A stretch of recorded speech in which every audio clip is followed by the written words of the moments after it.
This webinar is digital marketing strategies. And as you know, various technologies, platforms are constantly evolving and changing. New ones are coming online. So that's why I'm calling it the 2024 digital marketing strategies, or search strategies for SMBs, that's small to medium businesses. And so as we kick it off, the first thing I want to encourage everybody is you need to start with a plan. Quite often, you start to get into the details of digital marketing, and they're numerous. And so, what happens is you start getting involved in the process before you really sit back and set out a plan on how to do it. And so, someone has once said, luck is not a strategy. So, just like a Navy pilot, a home builder, and a surgeon, business professionals need to follow a plan when it comes to their marketing. And so I want to say this with really a strong emphasis. People don't know really how good you are until they become your customers. And that's where marketing comes in. I'll give you a little illustration. Back in the 80s, IBM and Microsoft had a joint venture, and they developed a personal line of computers and a software to go with it. It was called the PS2, not the gaming console that we know now. It was called the PS2, and the operating system was called OS2. And as big corporations do, there was some feud going on about the direction of the operating system. And so they split. And Microsoft went off to create their own multitasking operating system. And IBM continued to work with OS2, which was a multitasking operating system. So as you know, right, Windows came out and OS2 continued. By the way, I was very familiar with both of those technologies. I actually used them when they both came out. And I'm here to tell you, OS2 was far superior. It was a much, much better, robust operating system. Windows was glitchy. It was, 2.0 was it almost looked like a game. The graphics were just terrible. But I'll tell you what, how many of you are familiar with OS2? How many of you ever heard of OS2? Right? Yeah. So did the better operating system and computer line of computers win out? No. Microsoft was a whiz at marketing. And so they had market share, and they knew where to fish and how to fish, and who to fish for. And they won the day, and no one. And by the way, in about 14 years, IBM finally rolled up OS2 and the PS2, and was done with it. And so, interesting story, lesson learned, right? So we start with a plan, right? And the first thing we do in this plan is we identify our target market. And so this is, who is your client and what problem do you solve for that client? Knowing that succinctly will help you craft your message, which we'll talk about in a moment. But you need to create what we call a buyer's persona. Now, some people can get really involved in creating a buyer persona. And the persona is a fictitious person who would either buy your products or use your services, become a customer essentially.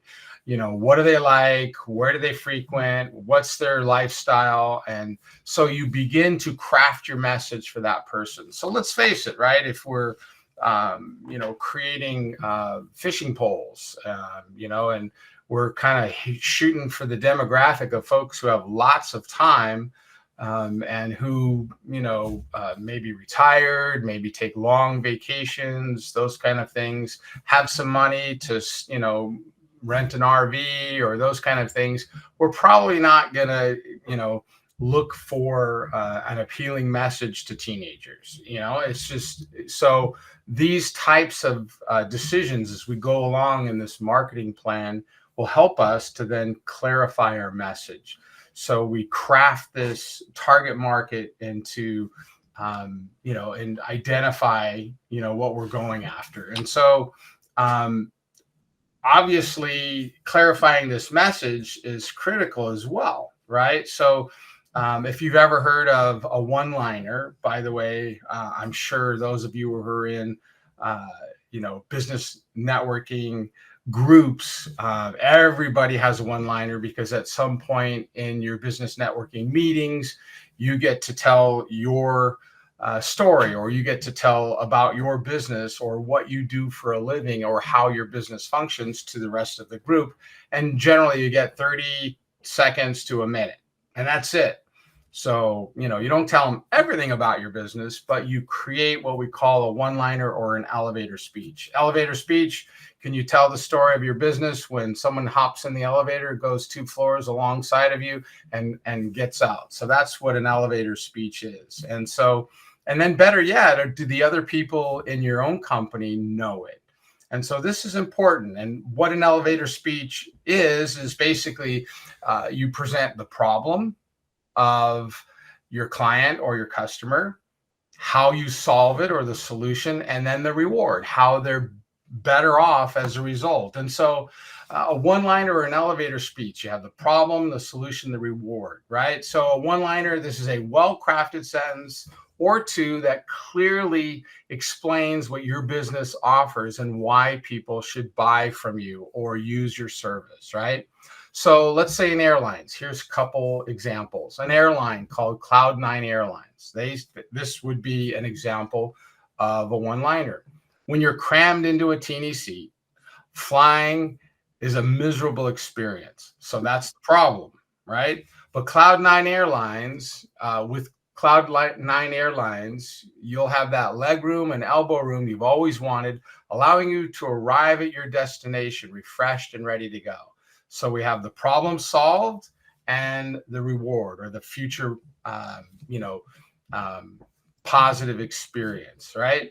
Local view, here's ours. This is our own that we've created here in our company. Competition makes it expensive, and the details make it time consuming to establish yourself online. Partner with Local View and build your company's digital marketing at a price you can afford. And so built in there is the problem, the solution, and then the future, which obviously is building your profile at a price you could afford, ongoing savings, building your company. So, and obviously this is an art and a science. So, but this is what you need to do. You need to really craft your message very succinctly so that you can tell anybody about your company in 30 to 90 seconds without overwhelming them. And so they could walk away knowing what you do. By the way, in websites, we have 15 seconds to tell somebody who our client is and what they do, who they are, what they do, and how their visitors can get it within 15 seconds. And so that's how we craft websites. Hey, who are they and what do they do? And how do I get it? That's it. So, all right. So moving right along, we need to determine the channels for this message, right? So there's various channels. If you're a restaurant, a hotel, or a tour guide, then TripAdvisor is at least one of the channels that you really need to focus on. Creating a profile on TripAdvisor and, getting reviews on TripAdvisor, right? So now if you don't have a physical office or a store, then when you set up what's called a Google Maps profile, which we'll talk about in a little bit more in detail, they have an option where you don't have an address presented, but you have a region that you service if you don't want your own personal address listed. And so most businesses obviously should have a website that is also connected to these channels. So we're going to talk a little bit more about these channels as we go on. One other thing that you need to do within your marketing plan is to count the cost, right? And it's a very simple formula, right? If the customer lifetime value, how much can you make from this particular customer or client, is greater than the acquisition cost of that client, your marketing's working. It's just that simple. And so obviously you need to break down really what it is costing you. Now, if you're a DIY person, you're setting up your own profiles, you're doing your own website, or at least you're creating various content. Maybe you're going to business networking meetings and all of that, and you wrap up, is your time worth it? And the money that you're spending to host a website, to create artwork, and those kind of things. So sometimes the customer acquisition cost is a little fuzzy, but at least you should be aware. Am I wasting my time? Am I spending way too much time on social media because I think I got one lead within the last 5 months, and even that lead didn't pan out and never became a client? So you really need to constantly evaluate and count the cost as part of your plan. All right, so moving right along. So we've looked at, the plan. Now let's look at the places and talking a little bit more in detail. So we need to identify these target platforms, right? Where is your client and what platforms do they use? So we're taking that buyer persona, this fictitious person that we create. What kind of systems do they use in their daily lives to find the things and services that they need, right? And so, for example, I'm a yogurt store, right? Or I have a yogurt store. I certainly want to be on the various mapping profiles like Google My Business, and also Bing has its own mapping, and there's a number of them out there. And so I definitely want to secure my profile. We'll talk a little bit more about building the reputation. So we want to create or claim these online listings, and then we want to add our categories to those listings so that we start showing up in various searches as people start to look for our services. And so just a quick list here. Don't be overwhelmed. This particular slide is not even exhaustive by any means, okay? But here's the free ones. Google My Business, right? How do I get to Google My Business? If you go to google.com/business and log in with your account, if you've never created a Google My Business platform, you certainly want to do so, right? Because you can list your own business there. You can put your address. You can link your website. You can add various photos and so forth. Facebook, believe it or not, they offer a local business page, and they're, great for customer engagement. But by the way, little secret, Bing.com uses them for search. So if you have reviews on Facebook and someone uses Bing.com, it'll pull in those reviews and show the details of your address and all of that within the Bing map search. And so Apple Maps, same thing. It's, we've got, Siri and people searching on Siri and those kind of things.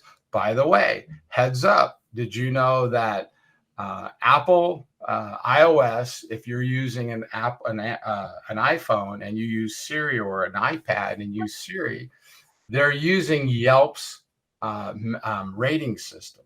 So these platforms are growing quickly. And so like Apple was, behind the times. Google is by far the largest. You should definitely have a Google My Business page. Pretty much any service that you're doing, you should have a Google My Business page. That's for sure. And yet, Facebook, you'd think, I have a Facebook page? Should I not have a Facebook page? Believe it or not, it will show up in searches in Google, as well as I mentioned, Bing uses it for their mapping system and their rating system, looking and pulling out your reviews. And so Apple Maps, same thing. They're growing, but they're nowhere near as big as Google. So they're pulling their rating system from reviews from Yelp. And so that would say, hey, I should probably create a Yelp page, right? Or I should claim my my directory listing through Yelp. And then, as we mentioned, Bing for Business, Nextdoor. These are obviously connecting folks in local communities. Yahoo, Yellow Pages, Yelp. These are, I've mentioned Yelp as a subscription based, even though you can create and claim your free listing within Yelp.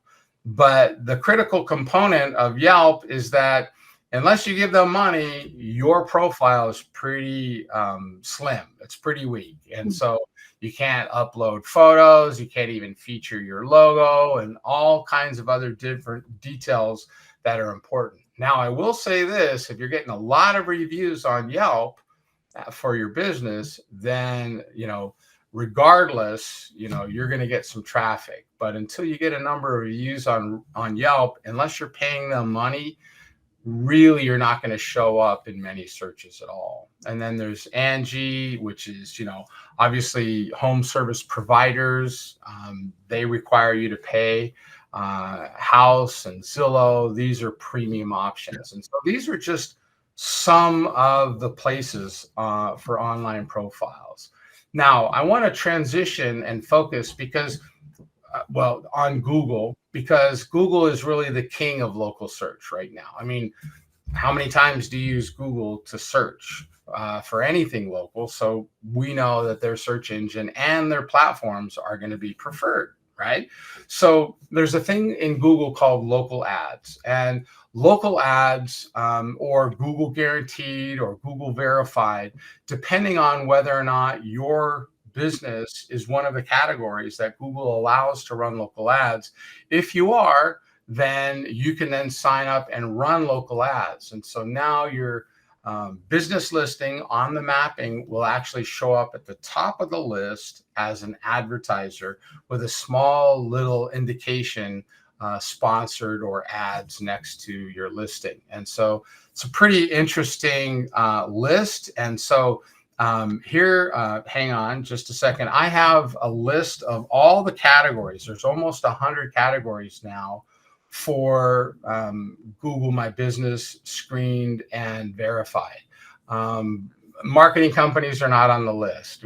Digital marketing companies are not on the list, but therapists are, pool cleaners are, contractors are. There's just a whole host of categories that at least you should become verified. And according to Google, if someone uses your service and you rip them off, they'll compensate them up to $2,000 for their loss if they used your service. And so that's what Google Guarantee is. But in reality, it's another form of advertising that Google allows. And I don't think there's many claims on that $2,000. I think it's just another way of verification. You have to upload your business license. If you need insurance, you'll have to upload your insurance. They do a background check on you by your Social Security. And once you become verified, then you become part of this verified or guaranteed list, and you can start running local ads and pay for your listing to show up at the top.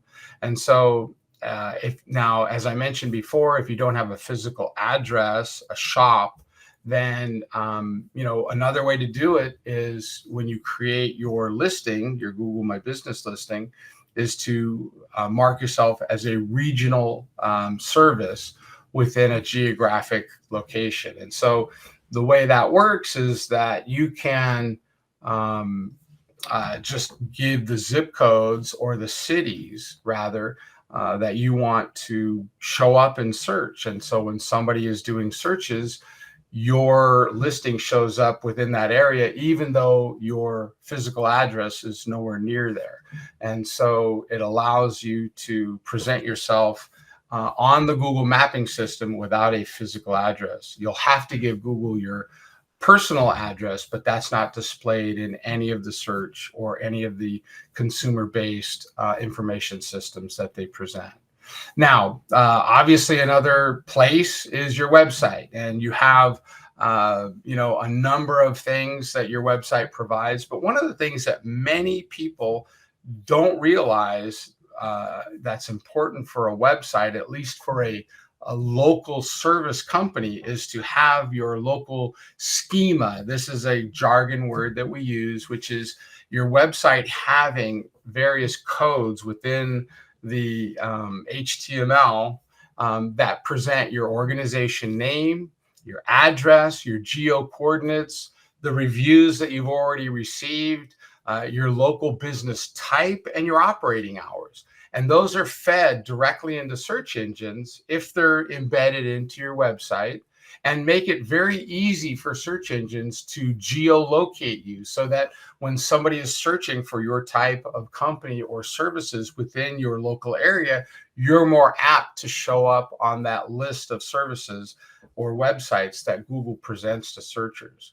And so, very important. Now, another thing to think about also when it comes to local info or local search, we call it local SEO, is that you might even create some of your service pages to present your location, right? You might even have project pages if you're a particular contractor or a service person, or you've provided services and you've taken some photos and you've described your service. You might even have, some testimonies that people have given and actually geolocate. You could say, Mary in, Lynnwood, Washington had this to say about us, and those kind of things. And then the other thing you might want to present on your website is links to local sites, links to local services, and you might mention them so that now you have this geocentric presenting website. So when a search engine crawls your site, it sees those key components that says you're a local business. Now, the next strategy that I want to present is really, business networking groups. A lot of times small business owners can't really afford to do a lot of advertising. And I haven't spoken, except for Google local ads, in great detail of various advertising opportunities, but they can become expensive because there's a lot of competition out there. And so I would say if you're starting out and you haven't really, developed a large clientele, then joining a business networking group like the Oak Harbor Chamber of Commerce or the Chamber of Commerce within your location, right? BNI, Business Networking International. I belong to BNI. We meet every Friday. You're more than welcome to attend and visit and see what we're all about. Meetup also has business networking groups. There's also LaTip, and even LinkedIn and Facebook has groups that are really designed to meet other business professionals and share with one another.